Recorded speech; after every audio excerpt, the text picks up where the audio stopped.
High. So good morning from office because morning shift চলছে। আর সকালবেলা ছুটে চলে এসেছি অফিসে আর ব্রেকফাস্টটা প্যাক করে নিয়ে এসেছিলাম oats with seeds and dates. আচ্ছা, আজকে একটা জিনিস হলো, সেটা হচ্ছে অফিস থেকে পেন্সিল এনেছিলাম একটা কাজে, দরকারি কাজে। তো যাই হোক, তার জন্য পেন্সিলটা কেটে আমার বেশ নস্টালজিয়া ফিল হলো। ছোটোবেলায় এরকম পেন্সিল কেটে ৩-৪টে পেন্সিল বক্সে করে নিয়ে যেতাম এক্সামের সময়। আর আমি সবসময় ২টো কি ৩টে পেন্সিল রাখতাম ভালো করে কেটে। মা বিশেষ করে কেটে দিত বেশি করে। কারণ যাতে কি মানে শার্প করতে গিয়ে আমার যাতে টাইম ওয়েস্ট না হয়ে যায়। এজন্য হার্ডলি ৩টে কি ৪টে পেন্সিল শার্প করে দিয়ে দিত। যাতে পেন্সিলগুলো দিয়ে লিখে আমি ওটা ওখানে শার্প করতে না হয়, পরীক্ষাতে হয়ে যাবে।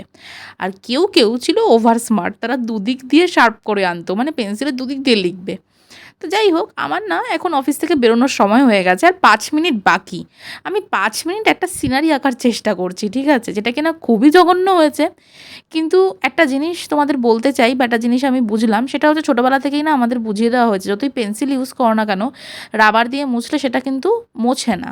তাই তো? ছোটোবেলা থেকেই আমরা উপলব্ধি করতে পেরেছি কোনো কিছু যদি আমরা করি বা কোনো কিছু আমাদের সঙ্গে যদি কর্মা করি, সেই কর্মাটা কোনোদিনও মুছতে পারবো না। ছবিটা কেমন হয়েছে জানি, আমি জানি খুব বাজে এবং ঢ্যাঁড়সের মতো একটা ছবি এসছে।